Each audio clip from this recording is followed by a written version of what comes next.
Passamos então desde já à segunda apresentação pelo Dr. Gonçalo Brito Graça, que é licenciado em História pela Universidade Nova de Lisboa, mestre em Património Histórico e Territorial pela Universidade de Cantábria e em 2013 realizou estágio no profissional no Museu do Corpo Nacional de Escultas, e esta referência é importante, tendo em conta que nos vai apresentar. Em abril de 2024, concluiu o seu doutoramento em História, um programa interuniversitário de doutoramento em História com a tese ao serviço do Império, o associativismo escutista e o enquadramento da juventude em Portugal. E vai-nos apresentar uma comunicação intitulada O Associativismo Juvenil e o Património Documental na Ótica do Utilizador. Então, passo-lhe a palavra. Ora, boa tarde a todos os que estão presentes e os que estão lá em casa. Estou um bocado inibido, porque depois desta comunicação de voluntários, qualquer pessoa ficaria inibida, e é o meu caso agora. Não, eu estou a brincar. Hum, Realmente foi um gosto ouvir a comunicação anterior, a falar de voluntários, porque vou também abordar a parte do voluntariado e como é importante na preservação documental todos nós poderemos ter em mãos. Antes de começar, convém reforçar aqui algumas nuances. Vou falar na parte da ótica do utilizador e vou falar de três centros de documentação, três locais onde consultei documentação para a tese de doutoramento. Não se pode chamar arquivísticos no conceito específico do que é um arquivo. Também não vou debater esse tema agora, mas vou reforçar a utilidade que estes centros de documentação têm para para a vida académica de cada um de nós. São centros de documentação com documentação produzida, sobretudo, pelo cidadão comum, ou seja, não estatal, e é muito regular encontrarmos na historiografia as carências à documentação escrita por mulheres, documentação escrita por crianças, por jovens, etc., ou vá, franjas da sociedade mais periférica. Aqui é exatamente o contrário. Aqui vemos essas franjas periféricas a produzir documentação e essa documentação própria a ser preservada. Se calhar todos nós, como académicos, também temos que começar a mudar o nosso chip de investigação e começar a perceber os arquivos estatais não como uma fonte primária, mas também como uma fonte, seja ela primária ou secundária. Outro caso singular que tem de ser referido é que estes centros de documentação funcionam na base do voluntariado. Ou seja, não podemos esperar uma dedicação a 100%, não podemos esperar que às 9 da manhã estejam lá disponíveis para nos receber. É exatamente o contrário. Vão-nos receber consoante a disponibilidade que os próprios tenham. Se é ao fim de semana, é ao fim de semana. Se é depois das 6 da tarde, é depois das 6 da tarde. E por último, as próprias normas arquivísticas. Não podemos partir do princípio que chegamos lá e vamos ver tudo alinhadinho, tudo escrito, tudo inventariado e indexado. Nada disso. Podemos encontrar isso, como podemos encontrar exatamente o contrário. Ou seja, tudo o que temos na nossa mente de regras de acesso à informação tem de começar a ser desformatado e começarmos a ter essa amabilidade de chegar a um sítio que tem tanto interesse e tanta validade como qualquer arquivo de Mata do Tombo ou como qualquer arquivo estatal. Dito isto, faço o convite para as instituições que vamos ver agora, para não deixarem de ir lá, consultem-nas, porque eu vou falar de três casos muito específicos. Um que é católico, o outro anglicano, ou pelo menos foi anglicano, e um terceiro, muçulmanismo israelita. Ou seja, e em três territórios totalmente diferentes. Um em Lisboa, outro no Funchal e outro em Damão, na Índia. Ou seja, e a escolha foi propositada, foi para dar uma leitura minimamente eurocêntrica, porque isso é outra questão que vamos também debater, que é a nossa visão eurocêntrica do acesso à documentação. Bom, o primeiro caso é o intitulado Centro de Documentação Escutista. Eh, este é o Centro de Documentação Católico do Corpo Nacional de Escutas, a nível nacional. Está numa zona residencial, tal e qual como os outros todos estão. Ou seja, não vamos encontrar um arquivo propriamente dito, uma casa propriamente dita, um palácio propriamente dito. Não, vamos encontrar este arquivo numa zona bastante urbanizada e residencial. É no bairro da Pisteleira, junto às Oleias. Lá atrás, não se vê bem na fotografia, mas aqui atrás temos o cemitério de Alto São João, ou seja, para quem conhece Lisboa, mais ou menos pode ter uma ideia. E o arquivo funciona num resto de chão, no resto de chão e numa cave. Está nesta zona. E o que é que o arquivo contém? Além de ter uma grande coleção museológica bem arrumadinha, por acaso eu tenho que agradecer a estas fotografias a um voluntário, ao Bruno Cristóvão, que certamente acho que está a ouvir, que nos mandou, e além de ser um arquivo, é também o próprio Museu Escotista. E está lá, pronto, para quem quer estudar as coleções museológicas do escotismo, tem lá uma boa fonte de informação. Alguma documentação está exposta naquelas estantes, e depois temos o típico fardamento dos escoteiros, toda a parafernália, toda a indumentária, todos os apetrechos escotistas fazem parte do imaginário e do cotidiano deste tipo de associações. Depois, claro que há uma sala dedicada à parte da chefia nacional, ou seja, os vários chefes, os quadros. Não vou dar aqui a explicar, estou aqui a perder um bocado de tempo, mas podemos ver como é que é a natureza disto. Ou seja,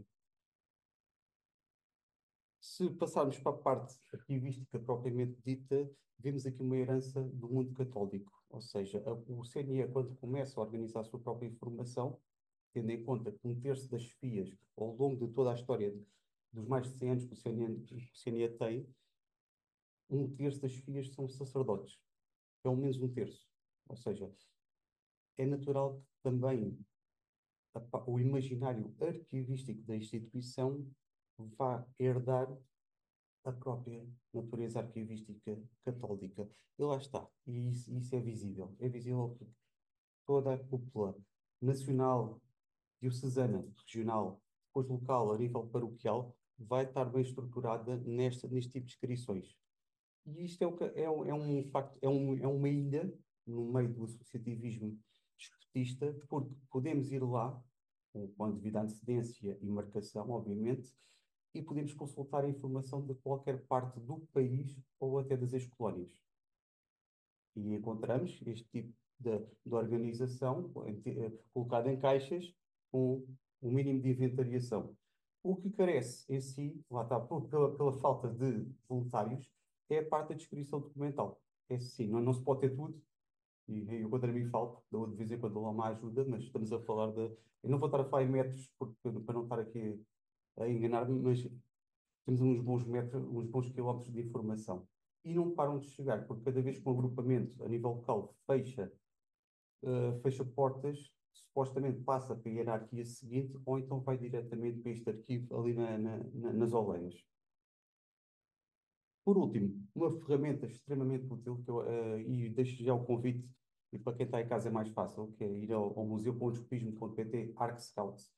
Tem uma base de dados que se pode procurar como se fosse no Google, e colocamos lá o topónimo, Lisboa, Porto, Aveiro, Faro, qualquer terra, e certamente vai aparecer documentação destes topónimos mais pequenos, obviamente que não, mas não quer dizer, isto está em permanente modificação, porque a rede de voluntários trabalha ao seu ritmo, mas não é por aí que não deixa de haver informação.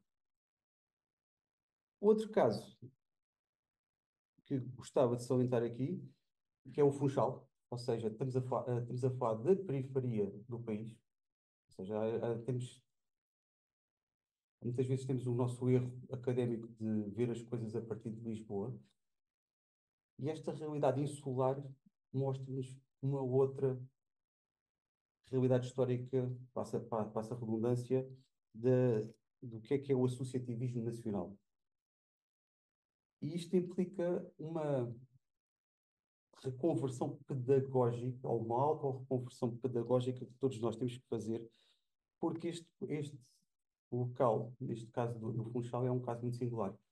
Esta instituição, a Associação das Guias de Portugal, foi das primeiras a ser extinguidas durante a ditadura do Estado Novo, ou seja, a partir de 1986, oficialmente as mulheres, é uma associação feminina, exclusivamente feminina, é uma associação que é extinta pela imposição da Mocidade Portuguesa Feminina, em que as líderes desta associação passam a ser líderes da Mocidade Portuguesa Feminina. À exceção deste pequeno núcleo do Funchal, que, como debate na minha tese, que a sua umbilicalidade à Inglaterra se manteve. Porque, primeiro, está fora do continente, ou seja, está fora de Portugal continental, está na periferia do país, está no meio do Atlântico, e isso dá-lhe um certo isolamento diplomático. E foi este grupo, esta companhia do Funchal, que herdou muita da documentação da própria associação e depois, mais tarde, nos anos 50, quando a Associação das Guias de Portugal é reativada, são elas que vão dar continuidade à instituição. Ou seja, é uma instituição que está separada em dois blocos cronológicos, até 36, depois há um interregno, e depois somente a partir de 51 e 52 é que é reativada, e é exatamente este núcleo do Funchal que faz a ponte entre os dois períodos. Porquê que eu reforço isto? Reforço isto porque vamos encontrar aqui documentação que não encontramos em qualquer arquivo estatal. Nem na Torre do Tombo, nem no Arquivo Histórico do Regional da Madeira, nem no Porto, nem em qualquer parte. Porque o facto do Funchal é uma porta de entrada ou de saída para o Hemisfério Sul. Mais precisamente no contexto da Segunda Guerra Mundial. E, como tal, muita da documentação internacional vai ser albergada nesta instituição, neste caso a Companhia do Funchal, que passou no crivo do Estado Novo, no arquipélago da Madeira. Mais uma vez, estão instaladas numa zona residencial, ou seja, num bairro simples da Nazaré, na cidade do Funchal. Não é numa zona isolada, não é numa zona minimamente condicionada, não, é uma zona residencial. Mais uma vez, um resto de chão. É um destes restos, é neste resto de chão que está aqui, neste espaço. E eu, elas têm uma vantagem, é que alguma documentação dos anos 30, documentação produzida unicamente por mulheres e para mulheres, e reforço isto, de mulheres para mulheres, está guardada em micas e dentro do que é possível. Podemos ver algumas manchas, alguma documentação já está manchada, outra já está perfurada, ou seja, o estado de conservação é variável, não é propriamente o ideal, mas é variável, mas no fundo até está bem preservado. E muita desta documentação que aqui apresento é em língua inglesa. Está por transcrever, não há comentários. Pode ser que alguns comentários do projeto anterior participem nisto, era ótimo. A caligrafia não é propriamente a melhor, mas fica o convite. Um, e o caso, só mostrar mais uma imagem, o caso também é as próprias imagens, ou seja, tem um espólio fotográfico muito grande, só meninas, e quando, normalmente, os historiadores de género, historiadoras de género dizem que existe uma dificuldade no acesso à informação produzida por mulheres, ou crianças, meninas, ou jovens, meninas, aqui é exatamente o contrário. Aqui estamos a procurar, se calhar, no sítio errado. Não podemos esperar que a Torre do Tombo, por exemplo, tenha este tipo de informação. Não tem. Porque isso leva-nos a outra questão. É porque é que a Torre do Tombo exclui documentação associativa? Que tipo de documentação é que os vários diretores da Torre do Tombo, ao longo do tempo, consideraram ser pertinente preservar? Isso é uma outra questão que também tem de ser feita. E as associações que desapareceram durante a ditadura, toda a documentação produzida, no caso de outras associações cotistas, porque é que não foi albergada na Torre do Tombo? Porque, no caso de uma associação do Porto, que também foi excluída, a União dos Realizadores de Portugal, foi extinguida foi extinta antes das Guias de Portugal. Esta foi 36, a outra foi 34. A documentação que eles produziram não existe. Ou seja, não há qualquer paradeiro. Está extraviada, vamos dizer este termo que se calhar é o melhor, está extraviada, mas não entrou nos depósitos da Torre do Tombo na época. Nem no arquivo municipal, nem no que é hoje o arquivo distrital do Porto. Ou seja, a nível nacional, existem alguns documentos avulsos espalhados pelos vários arquivos do país, mas não há um fundo da União dos Educadores de Portugal. Tal qual como também não há um fundo da Associação das Guias de Portugal existente após a extinção e a passagem para as mocidades portuguesas femininas. Com isto, o convite que faço à comunidade académica é precisamente para terem novos olhos, uma nova perspectiva de visão, que é olharem para o caso do Funchal, por exemplo, podemos ver outros casos, como em Cascais ou no Porto, em que esta informação não é pertinente, é saudável, no sentido arquivístico, e possivelmente pode ser um bom filão de investigação. O último caso, que é o mais paradigmático, que é fora da Europa, que é na Índia, tive a oportunidade de lá estar, da mão, ou seja, aí a nossa visão eurocêntrica tem de ser desconstruída, porque não podemos esperar que o nível de organização arquivística seja igual ao que existe na Europa. Porque o acesso à documentação não é igual à Europa, a preservação não é igual à Europa, e muito menos quem detém a propriedade dessa documentação. Ou seja, Damão não é propriamente o sítio mais turístico, como Goa, para quem conhece a Índia. Damão é uma zona periférica dentro da Índia, é no norte. E se pensarmos à boa maneira europeia, estereotipando esta visão, vamos ao arquivo da Câmara Municipal ou vamos à Biblioteca Municipal ou Distrital e o nosso resultado é zero. Não existe documentação consulta nestes dois sítios.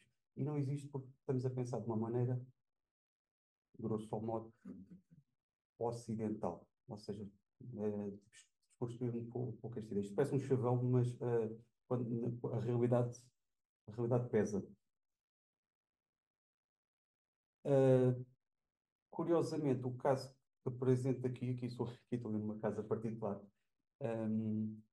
o caso que apresento aqui não tem nada a ver com os outros dois que apresentei. O primeiro caso, que era do Porto Nacional dos Escritores, que é da herança católica. O segundo caso, que é das jovens de inglesas, e quase todas americanas. Aqui vamos ver um caso muçulmano ismaelita. Para quem está familiarizado, está ligado à Fundação Aga Khan.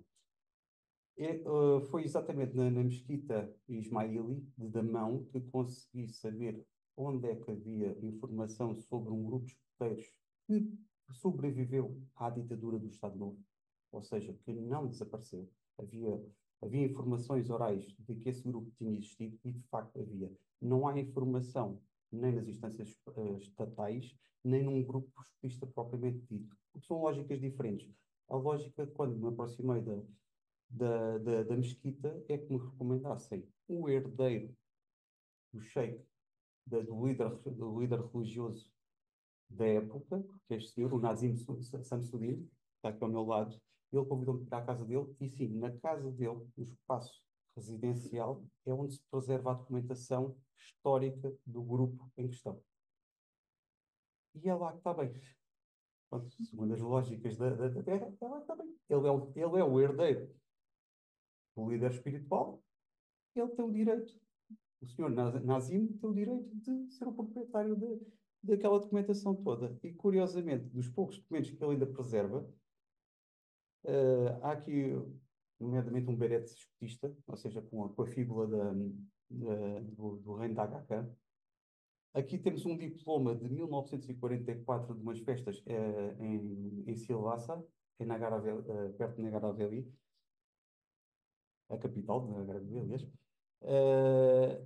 E este diploma é o que desmonta a ideia de um Estado forte, Estado Novo forte, que dizimou os escoteiros no Império, porque há exceções no Império. Ou seja, enquanto os escoteiros no Império desapareceram entre 1939 e 1941, há sobreviventes e há exceções. Esta é uma delas. Precisamente os escoteiros ismaelitas sobreviveram à própria ditadura do Estado Novo e permanecem, tanto antes e depois desta proibição. Este diploma, segundo o próprio, estava escondido atrás de um armário dentro da mesquita, porque alguém o guardou muito bem, se calhar com medo de represálias da polícia política, e lá ficou escondido pelo seu antecessor durante anos.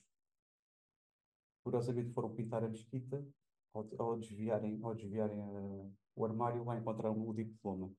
Depois, por último, fotografias. Ou seja, durante o período, esta fotografia dos finais dos anos 40 e início dos anos 50, precisamente durante o período de proibição de atividades escotistas no território imperial português, nós vimos os escoteiros atravessar uma ponte. Ou seja, estão no espaço público, estão a tocar, não estão em silêncio. É uma fanfarra, é uma festividade muçulmana. Não puderam precisar qual é que foi. E é este tipo de documentação que se calhar coloca em causa a natureza totalizante do próprio Estado. O Estado Novo, neste caso. Com isto, não sei se estou bem de tempo. Então, para terminar, Com isto, resta-me agradecer aos vários voluntários que mantêm a preservação desta documentação. Faço o convite à comunidade académica, mais uma vez, para olharem para estes centros de documentação com olhos de ver, porque este tipo de documentação, o mais fácil é ir parar ao caixote do lixo quando os responsáveis destes centros de documentação não estiverem lá. Eu falo com conhecimento de causa, eu trabalho numa Câmara Municipal. Um dos problemas diários que temos é precisamente que essas coletividades, estou só a falar do caso do Barreiro, que essas coletividades preservem a sua documentação muitas vezes centenária e que quando muda o presidente da direção, o que sucede normalmente é isto são papéis velhos, é melhor ir tudo para o lixo. Pronto. Qual é que é uma das soluções que há para evitar estes casos? É um olhar académico. Tão simples quanto isto. É procurar lá, porque o nosso olhar valoriza aquela documentação, valoriza a preservação e depois transcrever, no sentido de passar para a escrita e devolver esse valor a quem nos deu a documentação. É exatamente isso que eu convido e com isto termino. Muito obrigado.